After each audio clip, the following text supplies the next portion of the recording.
up for the truth, and they canceled him for it. But that's not the end of the story. Let's talk about it with Karen Hall on Steve Brown, etc. He's an old white guy, an author, broadcaster, and seminary professor who's sick of religion. And he's brought friends. Please welcome Steve Brown, etc. Hey, we're so glad you're here. You always have a place at our table, and I always say that. But we don't let you talk, and I always say that too. But we're pleased that you're going to be a part of this. And we've got a different program. This is, well, I started to say controversial, and we're not, but that's not true. But this is going to keep you awake. You're not going to sleep during this particular program. If you're wondering, I'm Steve, the aforementioned old white guy. Matthew Porter is here, our executive producer. Matthew says last night he slept like a baby. Kept waking up and cried all night. And our producer Jinx is in the little glass booth. Jinx says that Waffle House is great because you can get waffles and a T-bone steak and possibly get into a knife fight. Good. And you can also tell how bad the hurricane is. That's true. If the Waffle House closes, get out. You're in trouble, man. Leave. Our one-man IT department, John Myers, is in the tech bunker. John is a handy guy. In fact, probably the only thing he can't fix is the economy. And Dr. George Bingham is the president of Key Life. Kathy Wyatt is the soft, feminine side of the program. To both of you and all the other young folks, happy baby boomers recognition. I didn't know that. Yeah. Recognition Day. Is it really, or did you make that up? No. Oh, wow. That's absolutely. It's Baby Boomers Recognition Day. I didn't know that. How about that? Did you make cookies, Matthew, or anything? I didn't, but I think it's interesting. You want a Pop-Tart? Your country recognizes you, even if you no longer recognize your country. That's not funny, Matthew. Your day will come, my friend. Yeah. He thought he had that one perfect, and he just... We have a great guest for this program. Her name is Karen Hall, and we've become old friends. It was sort of an accident. Remember that thing with Microsoft that made all the air traffic in America come really to a halt? Microsoft's fault. Well, it came here too. And so we spent a delightful time with Karen trying to get it fixed, and in the process, we found out we really liked her, and she's become a friend. She's a writer and a producer and a creative consultant who has worked with a bunch of television series, including MASH, and Hill Street Blues, Moonlighting, Northern Exposure, and The Good Wife. She's received 7 Emmy Award nominations, as well as the Humanitas Prize, the Woman in Film Luminance Award. I'm mispronouncing that, but it's cool. and the Writers Guild of America Award. She has a new book, which I hold in my nicotine-stained fingers, and it's titled The Sound of Silence, The Life and the Canceling of his Heroic Jesuit Priest. Now, before we start talking to Karen, there are a couple of things that I got to say. First, we're almost all, except a couple of pagans, we almost all on this side of the microphones are Protestants. And Karen, on the other side of the microphone, is a Roman Catholic. Actually, she's a Methodist missionary to Roman Catholics, but that's just as an aside. So we're going to have to explain terms. We're going to have to go into details. And a lot of our audience, we have a lot of Roman Catholics who are watching or listening. and we love them. And you don't have to explain stuff to them, but you're going to have to explain stuff to the rest of us. And then secondly, just so, because in the past, we fought a lot. I don't want you to think that what we're doing is an anti-Catholic program. Karen is a Roman Catholic, committed, and she loves the church. And that's not what this is all about.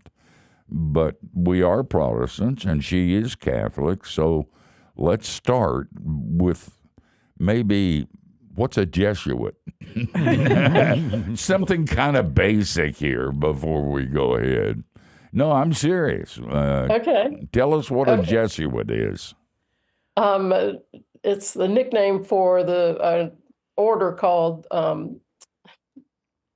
there goes my brain, the Society of Jesus. You're on the right show. I think that Jesuit was first used as an insult, but it's a lot shorter than Society of Jesus, so it became what they're called. It was founded by a Spanish man in the Middle Ages named Ignatius of Loyola. He's my patron saint. You get to pick a saint when you're Catholic, and I've studied him a lot, and I'm a big fan. And he founded the order, and the thing that made it different from other orders was, first of all, it was an anti-Reformation. Sorry about that order, but it was also they're not a contemplative order. They roll up their sleeves and get in there and do stuff. Mostly in higher education, most of them become professors or writers or scholars. There's a unusual connection to the Pope too, isn't there? In terms of the obedience and that connection directly to him. There was. They take a fourth vow of obedience to the Pope, but it's obedience to the Pope in mission, so they will go wherever he wants to send them. Okay. Yes. That's good. Let me see if I can think of other questions before. All right. Tell us about your friend, Father Paul. Father Paul Mankowski was a Jesuit who I became friends with. It was really ironic that we became friends because I've been a television writer for 40 years now, and he lived to be 66 and never owned a television, never went to the movies. So, it was God's way of keeping me humble because my accolades meant absolutely nothing to him. But we kind of bonded over the trials and tribulations of the modern church. And so, at this point, nothing you say about the Catholic Church, probably nothing I'll disagree with because we're a mess right now. Wait, let me just throw in here. So are we. But the Roman Catholic Church is so gigantic that there's hardly anything good that you can say about them that isn't true. And there's also hardly anything that's bad you can say about them that isn't true. That's true. We're fragmented as Protestants, so it's harder to put your finger on it. But, that's not a Catholic phenomenon. Augustine said the church is a whore, but she's my mother. But at any rate, I just thought I'd throw that in. Well, you guys are having a lot of the same problems with a lot of the same issues that we are right now. So that's true. So we, and I've listened, Steve, I listened to some of your speeches this week, and I don't think we disagree on much. And we just, a lot of what we are fighting is modernism. I'm writing an article about that right now. And that was a lot of where Father Mankowski and I felt bonded, was to fight against the changes that modernism has brought to the church, because they're not good. And that didn't make the hierarchy happy, or, I mean... Oh, no. Well, the Jesuits, I don't know if you know this, but they're very liberal. They're very happy with the DNC, and and Paul told me that when back when Obama was president, they usually have a picture of the Pope in their place where they eat, and they had a picture of Obama instead. Now they have a picture. Now they have a picture of the Pope because he's a Jesuit and they like him, and he's off the rails the way they are. Do you think Ignatius would be pleased with this? Ignatius would not be pleased with much of what's going on right now, and he really would not be pleased with the Jesuits. All right, because he was. I'm sorry. Go ahead. He was very orthodox. He was, really committed to Holy Mother Church, and he would, and he was also known to be a great gatekeeper. So I think there are a lot of people in power right now that he would have kicked right out. Oh, so he would have had his cancel culture, and Yes. it would have gone in the other direction. No, if he were in okay. charge, I think we'd have a different Pope. All right, we're running out of time on this particular segment, but this is a very interesting story, you guys. And it has implications that are bigger than the Roman Catholic Church. And it has implications to you and to me. In our culture, Christians like us are being intimidated into silence. And the sound of silence isn't very beautiful because we're called by God to speak out. The name of the book, and don't you go anywhere because you got to hear this, is called The Sound of Silence, the life and canceling of a historic Jesuit priest. A good story, sad story, informative story. Like Jesus, we're going to return.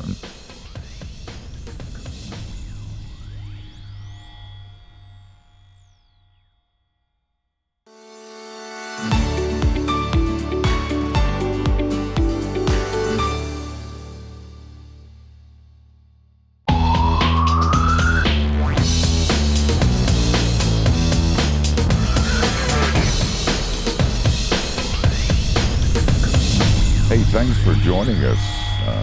We're talking to writer, producer, creative consultant Karen Hall. And her new book is called The Sound of Silence, the life and canceling of an heroic Jesuit priest. Karen, maybe we need to get this is a large book, and it is very detailed and very documented.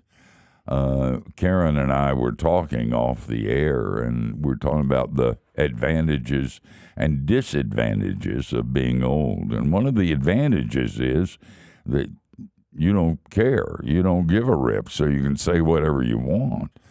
And I said to Karen, you couldn't have written this book 15 years ago. And she said, no, I couldn't. So, Karen, tell us the story so we kind of get what's going on here. It would be really interesting. Okay, I'm going to tell you without going into the weeds because there's a lot of Catholic weeds involved. But he grew up in South Bend. He said in the middle of a cornfield, and he really was just an all-American guy, except that he was absolutely brilliant. And, not in the way that we throw that word around, but he was literally brilliant.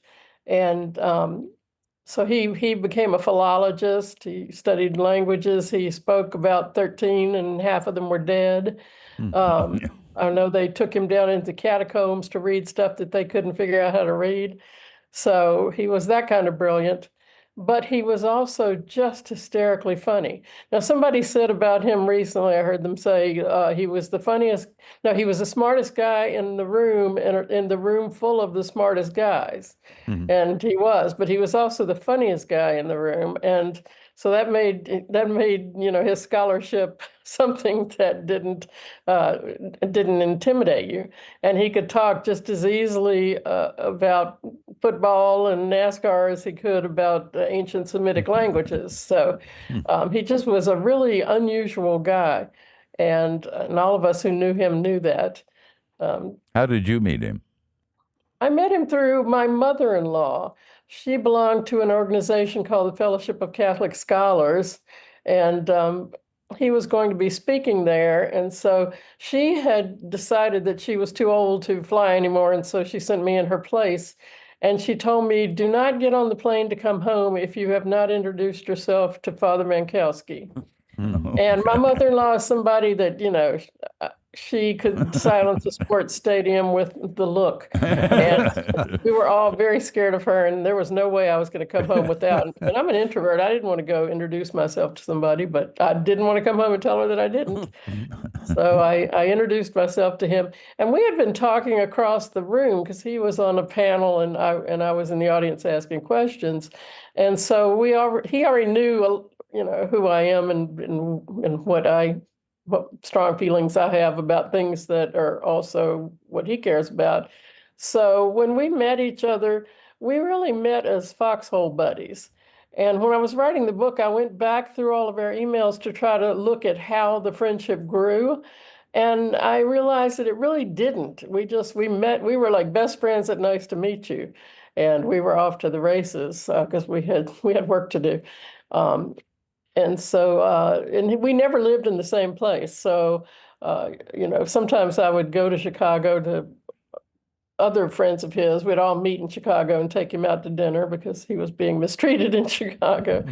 And what happened was the short version is that he took strong exception to things that the Jesuits are okay with.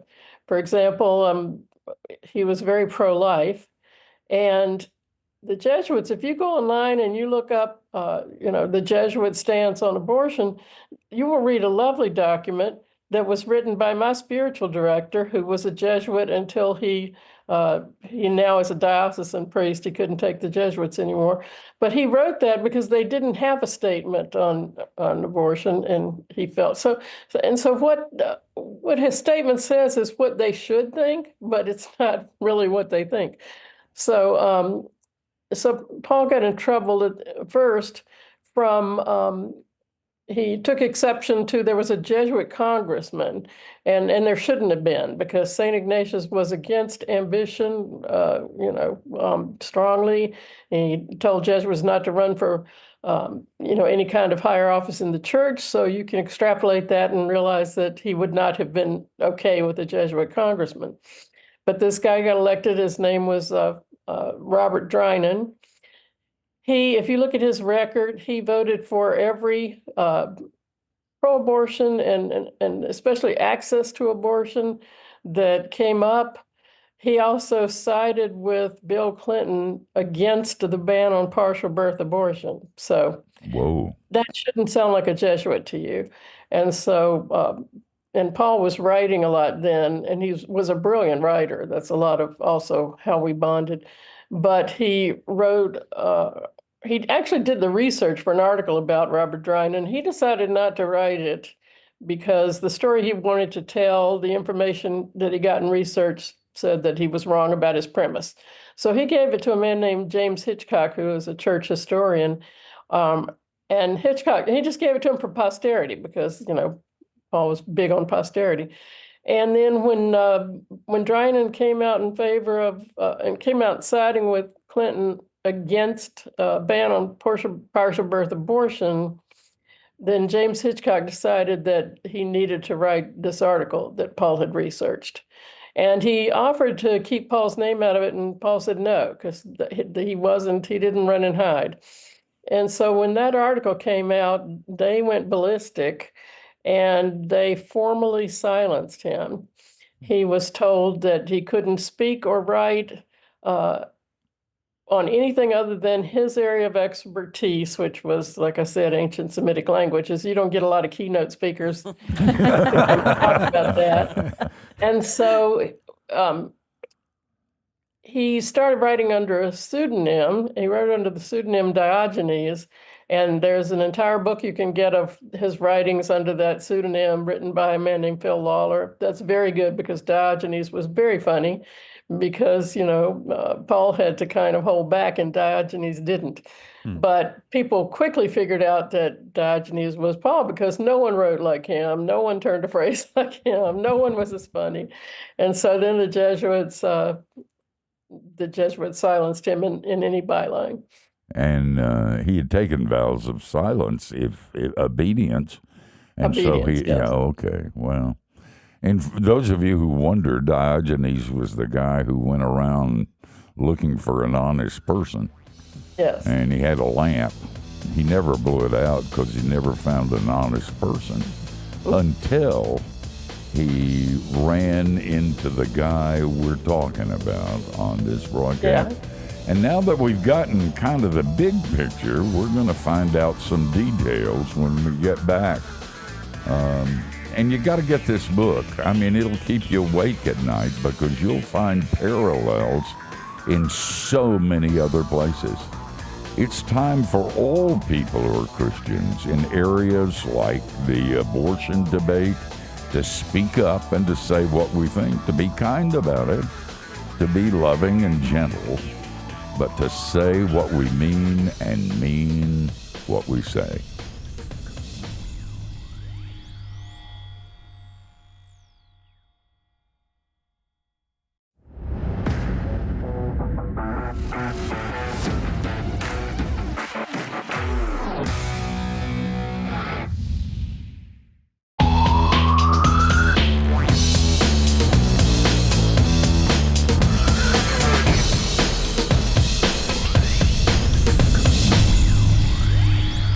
Hey, you're listening to Steve Brown, etc., and we're hanging out with writer, producer, and creative consultant Karen Hall.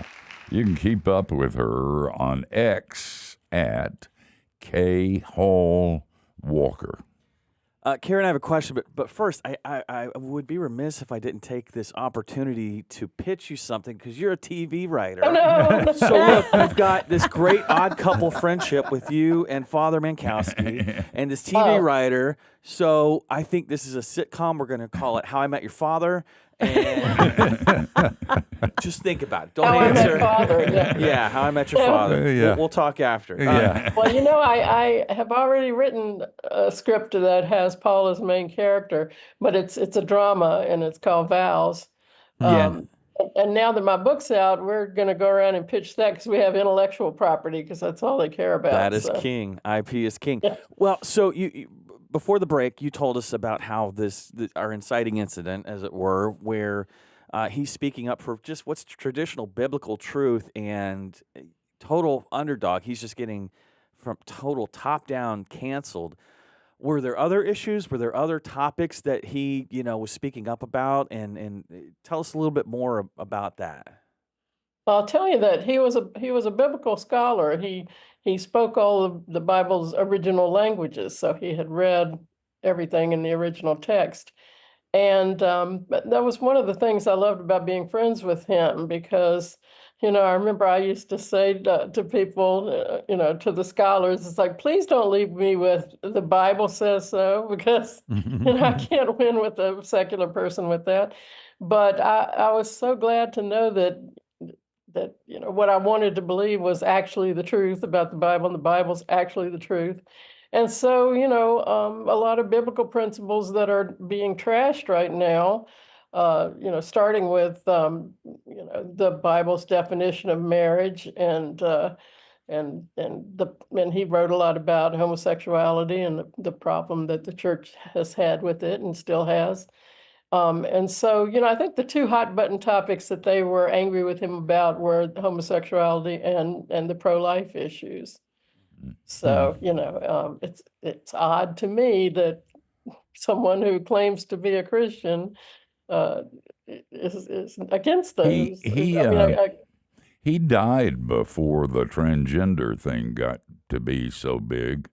Yeah, he did. But you can pretty much call what he would say. Oh, absolutely. Absolutely. Okay. Well, I think it's just so telling that in these situations, which, Steve, you had alluded to, not an isolated incident where you've got somebody kind of out in the wilderness speaking the truth, and it does not result in a really healthy debate and discussion about the truth. It's just a power shutdown. It's Yes. and I think that's just says so much about the other side of the argument where it doesn't get none of my points are addressed. You're just going to lean on me.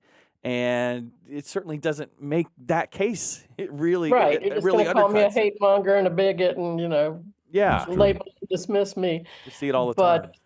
I know it goes on all the time. And I don't know if you know there's a Jesuit priest named Father James Martin, who his entire ministry is to homosexuals and I guess transgender, all the whole alphabet.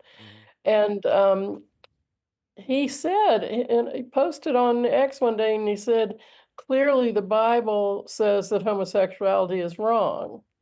And then he said, I'm like, okay. But he said, but it's also wrong about, shellfish. I don't know. But, the Bible to me is very clear.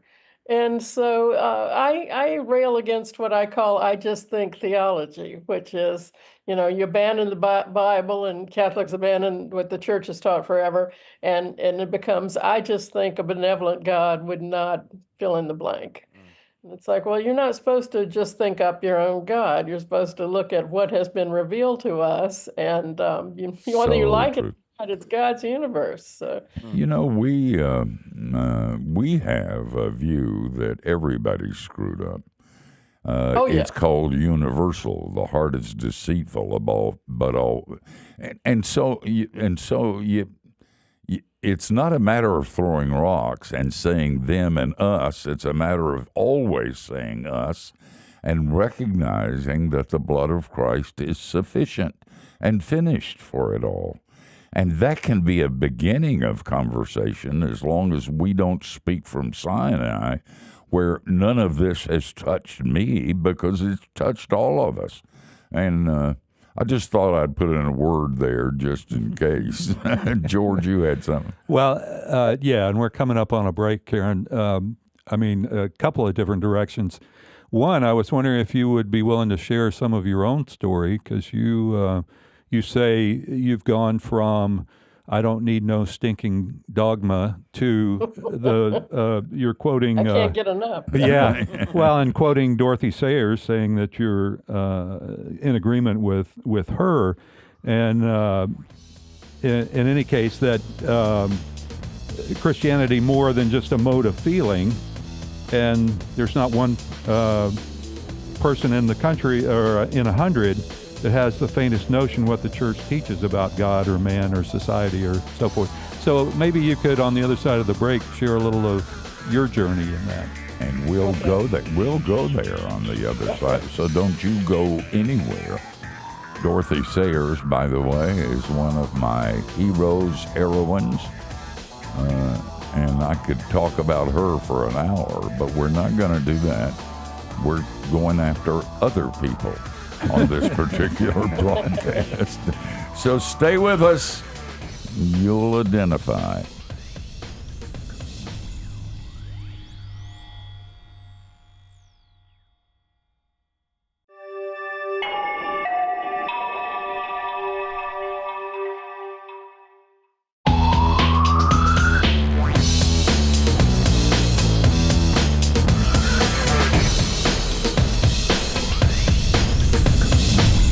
We're talking with Karen Hall. Her book is The Sound of Silence. She's written for so many television programs with which, excuse me. Sneezing. I don't know. I'd like to say it was allergy. It's probably my pipe. You're probably allergic to us. But anyway, Karen has written a great novel, but don't get it if you get the old one. Because she's changed and she got converted and she's a lot more spiritual and nice than she was when she first wrote it.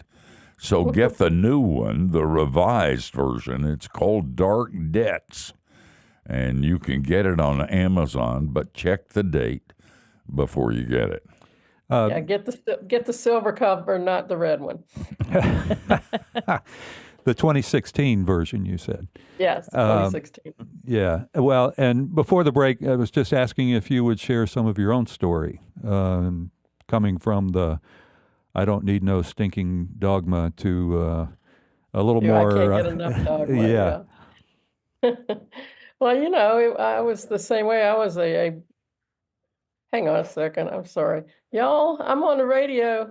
I know you don't want to hear about their breakfast. I don't know. What I are love they it. having?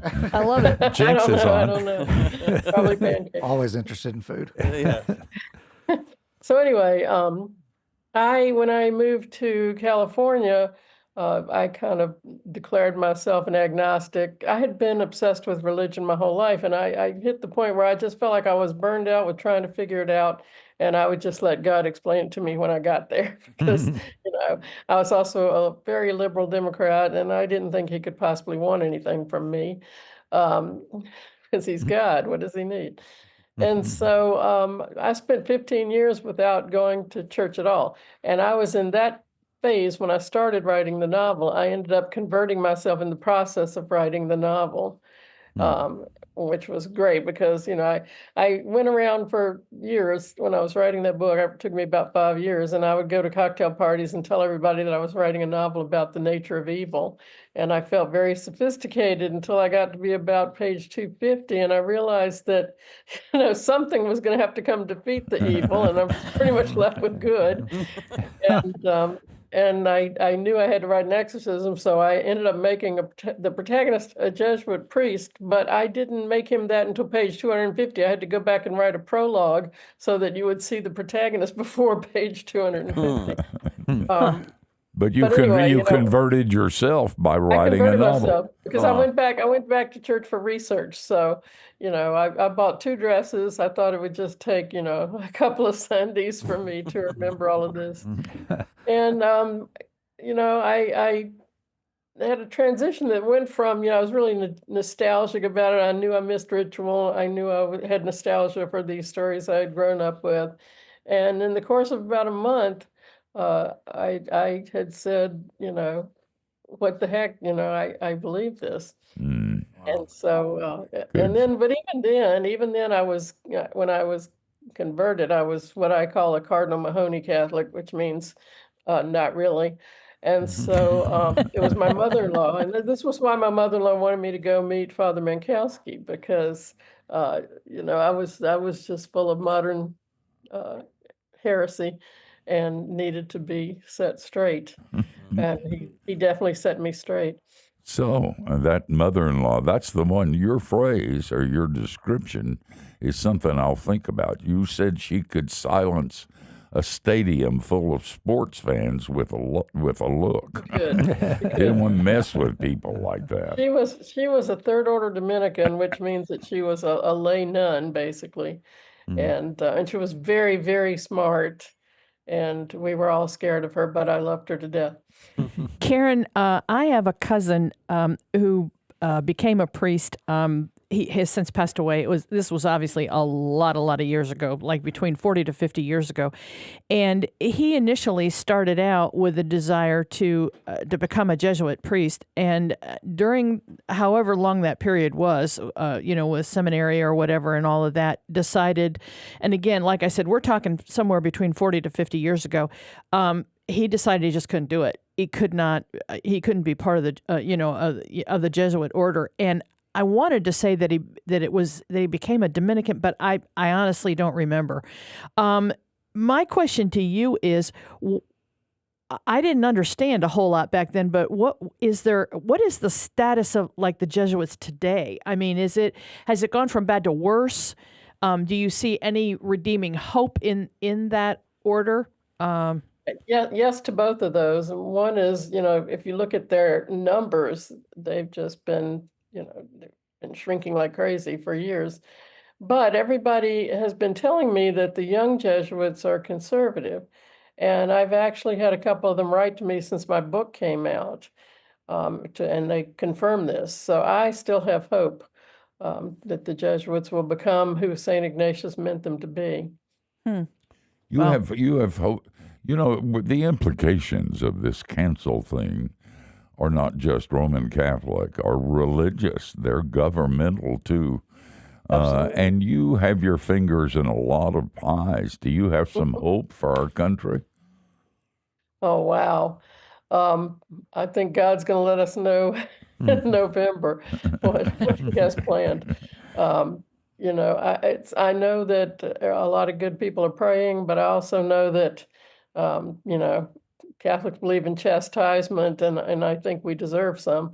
Although I really think only half of us deserve it, but you can't find half the world. And we will leave you to decide which half is which.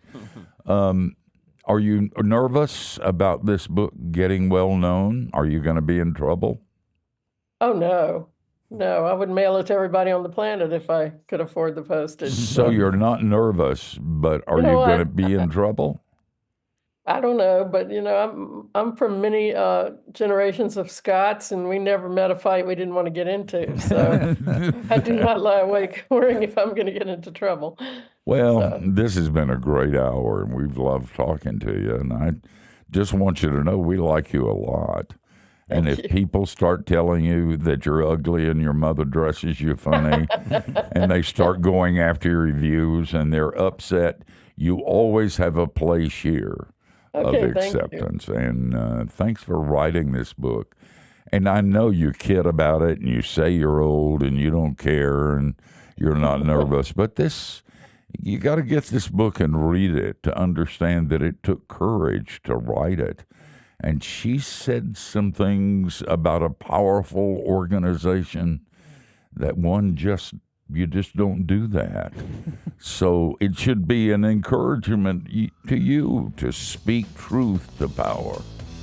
And for the record, I have no intention of committing suicide. On the record. Got it. Karen, you're great. I hope we can have you on again. God bless you, and thank you for writing this book. Guys, the name of the book is The Sound of Silence, The Life and Canceling of a Heroic Jesuit Priest. And everybody tells me that it's a page turner, so it's not a slogfest. All right. Yeah. There you go. Oh, there you go. So buy it. Karen needs the money. Hey, because she might end up being homeless. Guys, don't go anywhere. We'll tell you who we're going to do it with next week.